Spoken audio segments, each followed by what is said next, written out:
Welcome to today's video, where we'll take a fresh look at relationships and life itself. We're diving into a critical topic for anyone aiming to grow and thrive. 10 types of people who may be quietly holding you back. Imagine you're in a hot air balloon, ready to ascend into the sky with ambitious goals and dreams. But just as you start to lift off, something feels wrong. The balloon isn't rising as fast as you expected. Looking down, you see certain people hanging onto the basket, weighing you down. This is exactly what it's like when you're surrounded by people who don't fit your journey. They act as dead weight, keeping you from reaching your true potential. Many of us don't even realize when people around us are pulling us down. Often, they're close friends, family members, or colleagues. Their influence may be subtle, like a slow leak in the balloon, gradually draining your energy, positivity, and motivation. So who are these people? That's what we'll uncover in this video. Let's look at 10 types of individuals who might be quietly undermining your success. You might think, but I don't have toxic people in my life. Yet, it's possible these types are hidden in plain sight. Recognizing them is the first step to breaking free from negative influences. And today, we're not just identifying the problem, but exploring why these people are harmful, sharing relatable real-life stories, and most importantly, offering actionable tips to manage them. Whether it's setting boundaries, adjusting your responses, or in some cases, removing them from your life altogether, we'll find solutions together. Remember, you are the average of the 5 people you spend the most time with. By the end of this video, you'll have the tools to ensure that these 5 are people who lift you up, not pull you down. Are you ready to cut loose the sandbags and let your balloon soar? Let's explore the kinds of people who might be keeping you grounded on the path to success. Let's say you regularly interact with someone who consistently drains your energy. Time with them takes away from precious moments that could be spent on your goals, dreams, or even self-care. Over time, this can lead to burnout, resentment, and a serious roadblock in your personal growth. For instance, take Mike and his friend Lisa. Mike is preparing for a crucial presentation and needs to focus, but Lisa calls with yet another crisis. Mike, you wouldn't believe what happened at work today. You have to hear the whole story. 2 hours later, Mike feels emotionally drained, with a long list of tasks still ahead of him. Lisa, on the other hand, feels much better after venting until the next crisis arrives. How can you recognize someone who drains your energy? Look for signs like constant drama or crisis, feeling exhausted or stressed after interacting with them, minimal interest in your life, and a recurring victim mentality that refuses to accept solutions. To handle these people, you'll need specific strategies. First, set clear time limits during interactions. Second, learn to say no. You aren't responsible for solving everyone's problems. Third, encourage them to seek professional help if crises are constant. Finally, practice self-care after each interaction to replenish your energy. Remember, protecting your energy isn't selfish, it's essential. You can't pour from an empty cup after all. Now let's talk about a more challenging group to deal with. Manipulators. These are the chess players of the social world, always planning multiple moves ahead, but not in a positive way. Masters of emotional manipulation, they often use guilt or fear to control others and get what they want. They're experts at making you doubt your own perceptions, a tactic called gaslighting. They might compliment you one moment, then criticize you the next, leaving you feeling insecure and easier to control. Why are they so dangerous?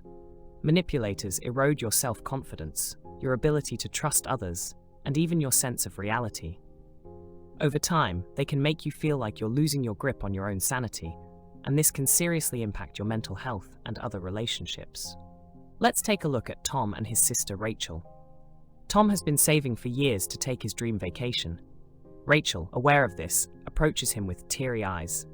"Tom, I hate to ask, but I'm in a big mess and need help." Rachel said she needed $5,000 urgently to avoid losing her apartment, adding, "Tom, you're the only one I can turn to." Feeling pressured and guilty, Tom ended up lending her the money. But a week later, he found Rachel's social media flooded with photos of lavish shopping sprees. So how do you recognize a manipulator? Look for key signs. They often use blame to achieve their goals, twist or deny previous statements, play the victim when confronted, and shower you with praise just before making a request. Handling these individuals takes firmness. First, trust your intuition. If something feels off, it probably is. Second, establish clear boundaries and stick to them, no matter how they react. Third, don't justify, argue, defend, or explain. Just state your position. Lastly, seek support from others to maintain perspective. Remember, you have the right to make decisions without feeling guilty. Don't let anyone manipulate you into thinking otherwise. Next, we'll look at those who constantly complain and the Stoic approach to dealing with them. Chronic complainers always find fault in everything. The weather's either too hot or too cold. Problems are everywhere, but solutions are nowhere. The Stoic philosopher Epictetus once said, "It's not what happens to you, but how you react to it that matters." This insight is invaluable when dealing with complainers. Take Maria, a talented young professional. She has a colleague named John who starts each day with a litany of complaints. The traffic was terrible, the coffee machine's too slow, and the boss is simply impossible. At first, Maria found herself getting swept up in John's negativity, which started to sour her own mood. Then Maria discovered Stoic philosophy. She realized that while she couldn't control John's behavior, she could control her reaction. As Marcus Aurelius advised, "You have power over your mind, not outside events. Realize this, and you will find strength." Maria began to see John's complaints as just his subjective view, one she didn't need to adopt. She started responding to John's negativity with questions like, "What do you think we could do to improve things?" Or, "Is there a positive side we might be missing?"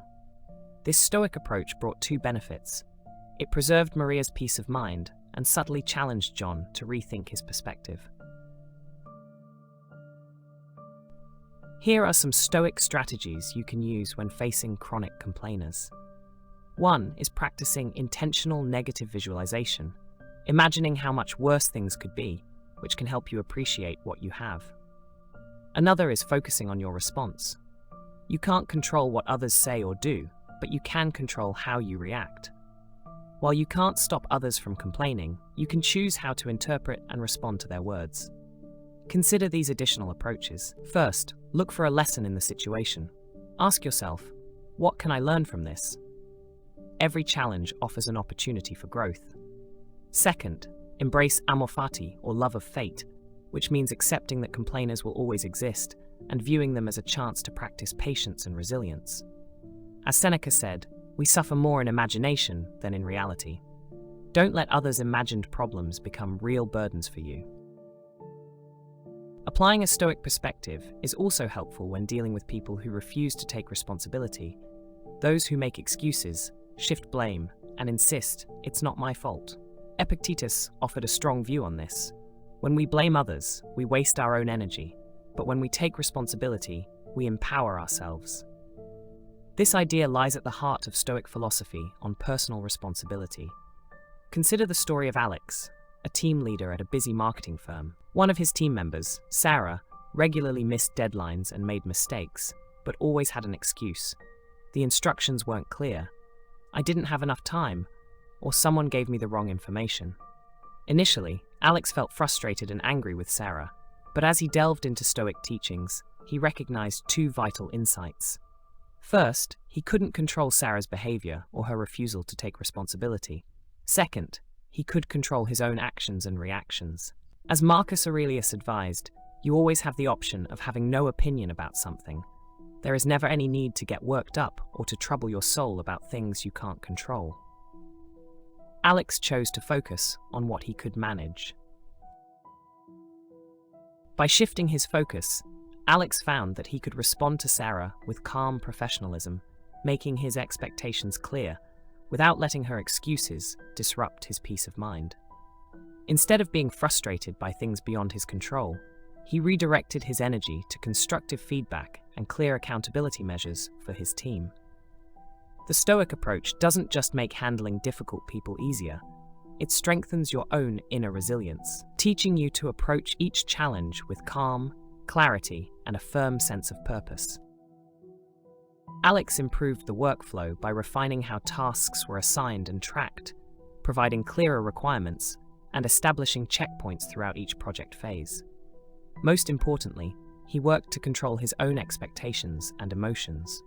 When Sarah continued to make excuses, Alex calmly pointed to available resources and support, then asked, "What could you do differently next time to achieve a better outcome?" This Stoic approach shifted the focus from assigning blame to finding solutions. The Stoics teach us that true power lies in taking responsibility for our actions and reactions. Epictetus famously said, "It's impossible to learn that which you think you already know." When dealing with people who avoid responsibility, consider these approaches. First, focus on your actions. Have you done everything you can to create a successful environment? Second, practice empathy. Try to understand why they may avoid responsibility, which could stem from fear or insecurity. Third, set an example. Demonstrate what taking responsibility looks like. Fourth, maintain calm. Don't let their behavior disrupt your inner peace. As Seneca reminds us, the best remedy for anger is delay. When encountering someone who dodges accountability, take a moment before responding and choose your reaction wisely. Now let's consider how Stoic philosophy can help us handle envious people. Envy often arises from a desire for what others have, leading individuals to downplay or undermine others' successes. Epictetus provides a powerful perspective on envy. The wise person is not distressed by what they lack, but rejoices in what they have. This principle encourages us to focus on what we already possess, rather than on what we lack. Consider Sophia, a successful entrepreneur who often encounters envy from her old friend, Lisa.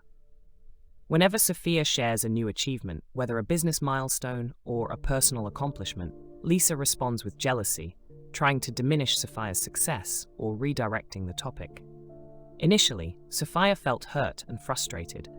Why couldn't her friend celebrate with her? But as she studied Stoic philosophy, she gained a new perspective. Marcus Aurelius advised, "When you wake up in the morning, tell yourself, the people I deal with today will be meddling, ungrateful, arrogant, dishonest, jealous, and surly. They are like this because they cannot tell good from evil." Sophia realized that Lisa's envy stemmed more from Lisa's insecurities than from her own achievements. While she couldn't control Lisa's feelings, she could control her own reactions. Instead of taking offense, Sophia began approaching these interactions with compassion. She would ask about Lisa's life, complimenting even her small successes. When faced with a jealous comment, Sophia gently redirected the conversation to positive topics they both enjoyed. The Stoic approach to dealing with envy includes some essential practices. First, practice gratitude. Regularly acknowledge and appreciate what you have.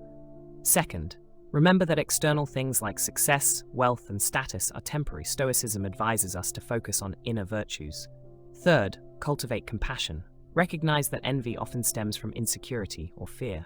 Fourth, prioritize building your own character. Epictetus reminds us, take care of yourself and don't worry about others. If you're focused on self-improvement, accept that others may view you as foolish or naive. Don't let others' envy distract you from your path. As Seneca wisely stated, it's not the person who has too little that is poor, but the one who constantly craves more. By embracing a Stoic mindset, we can face envious people with calm, maintain inner peace, and continue our journey toward our goals. Stoic philosophy offers a powerful toolkit for handling complainers, those who shirk responsibility, and the envious. It teaches us to focus on what we can control, find growth in every challenge, and nurture inner tranquility, regardless of external circumstances. When we internalize Stoic principles, we become more resilient, compassionate, and equipped to deal with the variety of people we encounter. Imagine yourself walking through the bustling markets of ancient Rome. Amid the noise of commerce and debate, you hear whispers and rumors spreading like wildfire, with reputations built or destroyed in a few careless words. This scene is not so different from our modern world, where gossip persists, amplified by social media and instant messaging, shaping opinions at a moment's notice. Gossips are those who spread rumors and discuss others behind their backs. They may seem harmless, even entertaining at times, but make no mistake, they can erode your reputation like rust corroding metal. The Stoic philosopher Epictetus once advised, if you hear someone speaks ill of you, don't make excuses but respond, yes, and he doesn't know the half of it, for he could have said more. This encapsulates the Stoic response to gossip. Don't let it disturb your peace of mind. Take the story of Marcus, a young soldier in Rome. His fellow soldiers often gathered to talk behind others' backs, particularly about their superiors. At first, Marcus joined in, thinking it brought him closer to his comrades, but he soon realized these discussions were changing him, making him distrustful and hostile. Inspired by Stoic philosophy, Marcus decided to take a different approach. When his friends started gossiping, he would steer the conversation toward constructive topics or excuse himself. Initially, some mocked him, but over time, they grew to respect his integrity. To recognize gossips, watch for these signs. They often begin conversations with, "Have you heard about?" They seem to know everyone's business. They ask you to keep things secret before sharing information, and they love to spread sensational or damaging news. When dealing with them, remember these Stoic principles. First, recognize that what others say is outside your control. Focus on your own actions and virtues. Second, refrain from participating in gossip. As Socrates suggested, apply the triple filter test. Is it true? Is it good? Is it useful? Third, remember that if someone gossips about others to you, they likely gossip about you to others. Lastly, use gossip as a chance for self-reflection. If someone's words upset you, ask yourself why, and work to improve that aspect of yourself. Imagine yourself as a young olive tree, reaching for the sun in ancient Greece, growing stronger each day. Now, imagine someone constantly trying to bend your branches or restrict your water supply. This is how it feels to be surrounded by people who don't support your growth. These people might be friends, family, or colleagues who knowingly or unknowingly try to keep you from moving forward. They may downplay your ambitions, diminish your achievements, or plant doubts about your abilities. Stoic philosopher Seneca offers wise advice. Associate with those who will improve you. While simple, this advice holds profound meaning. The people we surround ourselves with shape our thoughts, ambitions, and ultimately our lives. Consider the story of Clea, a young woman in Athens who dreamed of becoming a philosopher, a rarity for women of her time. Many of her friends and family discouraged her, suggesting she focus on more appropriate pursuits for women. But Clea found inspiration in the Stoic teachings and remained committed to her goal. She sought out mentors who believed in her potential and surrounded herself with fellow learners. Eventually, Clea became a respected thinker, overcoming societal barriers thanks to the right support and mindset. People who don't support your growth can often be identified by certain behaviors. They downplay your achievements or ambitions. They frequently say things like, "That's unrealistic," or "Why bother?" They seem uncomfortable or disinterested when you share your goals, and they may try to hold you back under the guise of protecting you. To deal with these individuals in a Stoic way, take the following steps. First, practice indifference to criticism. As Epictetus said, if you want to improve, be content to be thought foolish and stupid. Second, focus on your own progress. Marcus Aurelius advised, be tolerant with others and strict with yourself. Third, seek out positive influences. Surround yourself with people who challenge and encourage your growth. Let others' doubts become fuel to prove them wrong. Seneca remarked, difficulties strengthen the mind as labor strengthens the body. The resistance from those who don't support you can make you stronger and more resilient if you approach it with the right mindset. Consider why these individuals may not support your growth. Often, it stems from their own fears or insecurities. Understanding this can help you respond with empathy rather than anger, and allow you to continue your path with grace and confidence. Ultimately, your growth is your responsibility. As Epictetus reminds us, no one is free who is not master of themselves. Don't let others' limitations define your potential. By applying Stoic principles, you can stay focused on your path regardless of others' opinions. Imagine you're a wealthy merchant in ancient Rome, surrounded by friends who appear only when they need a loan or a favor, but are nowhere to be found when it's time to return the gesture. These are the users of the ancient world, no different from those we encounter today.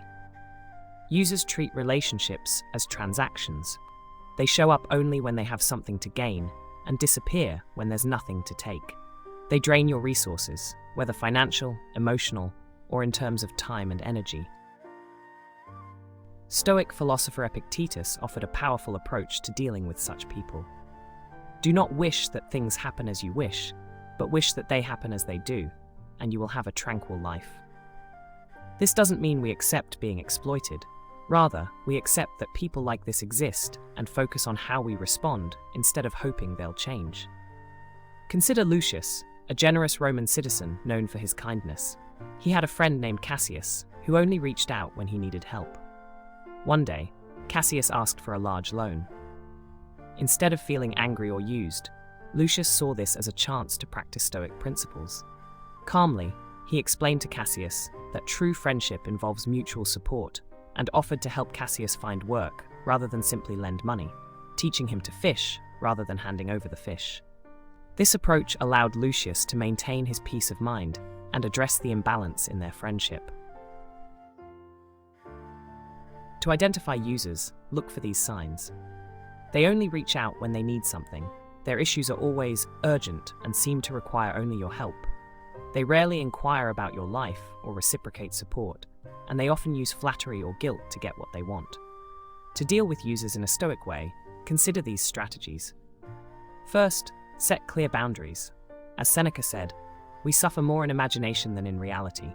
By establishing and communicating firm boundaries, you avoid the stress of anticipating unreasonable demands. Second, practice non-attachment. Marcus Aurelius reminded us, you have power over your mind, not outside events. Realize this, and you will find strength. Recognize that you can't control others' behavior, only how you respond. Third, treat these encounters as growth opportunities. Each interaction with a user is a chance to develop assertiveness, compassion, and self-respect. Fourth, reflect on your own behavior to ensure you're not unintentionally taking advantage of others. Marcus Aurelius advises, when you wake up in the morning, remind yourself, the people I deal with today will be meddling, ungrateful, arrogant, dishonest, jealous, and surly.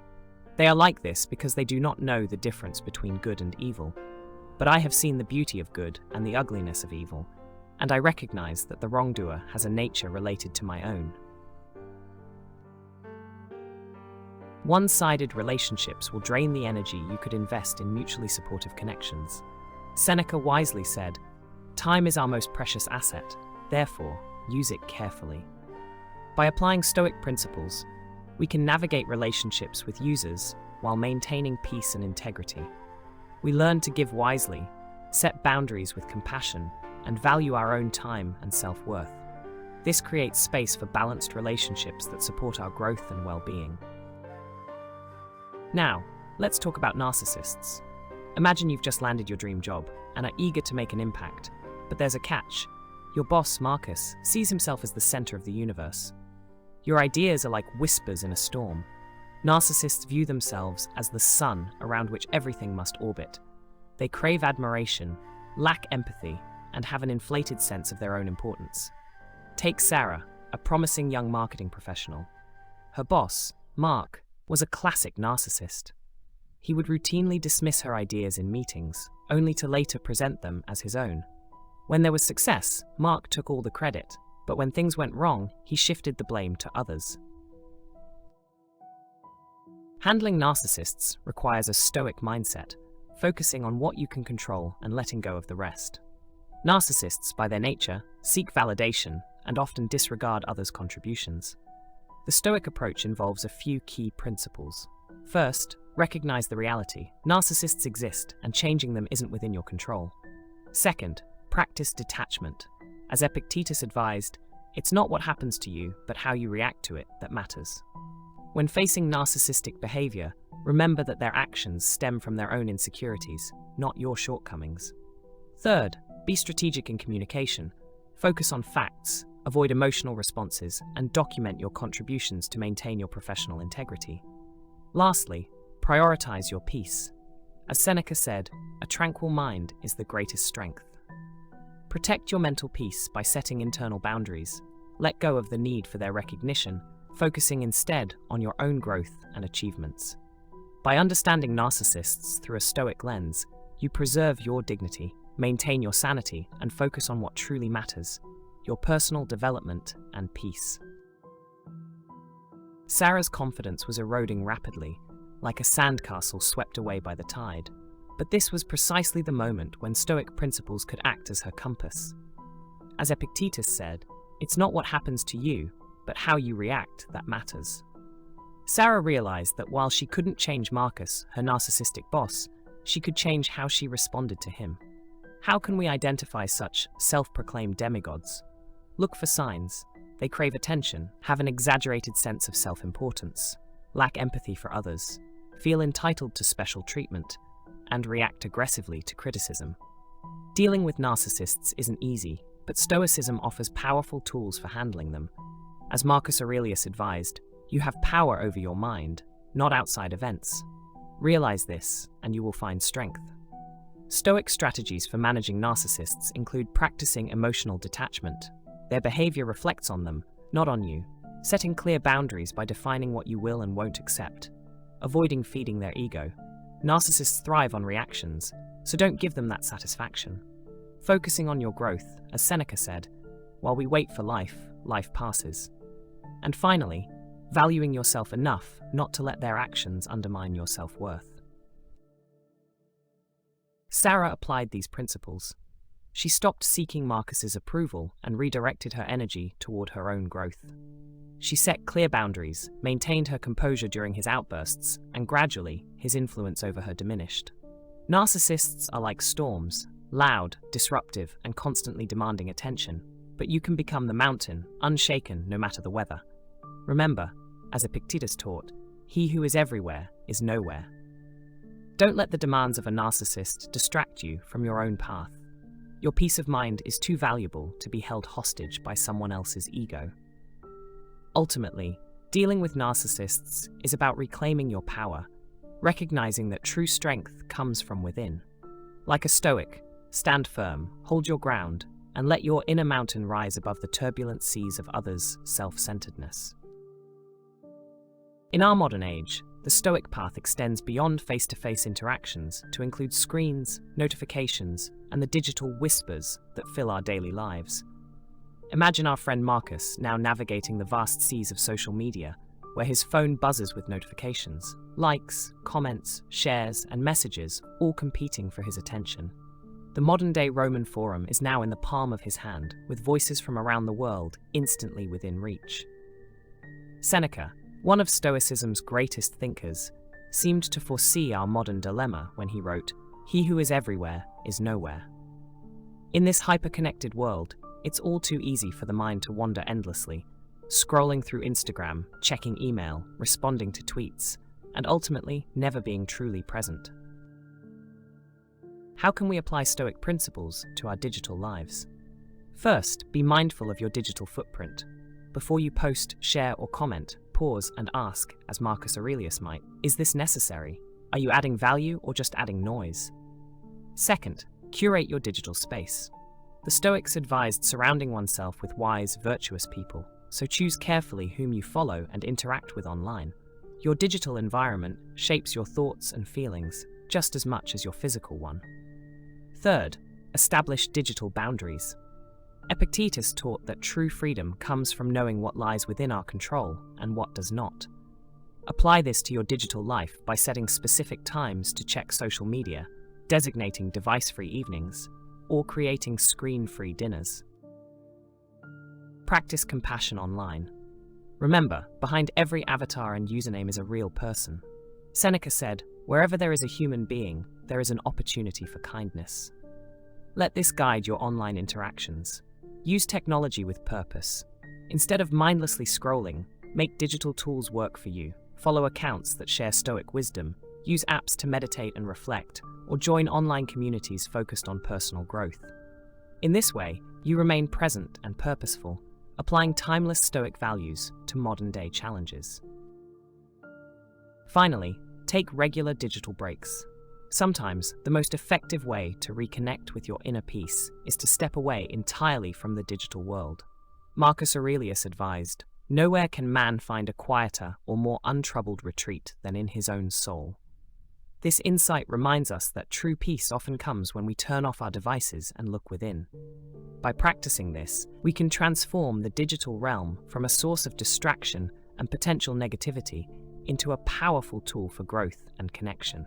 Social media can become not just a stage for self-promotion, but a platform to share wisdom and kindness. As we conclude our journey through handling negative influences and embracing Stoic wisdom, remember, you are the architect of your life. The power to choose your response in any situation lies with you. You have the ability to shape your character and cultivate your environment, both physical and digital.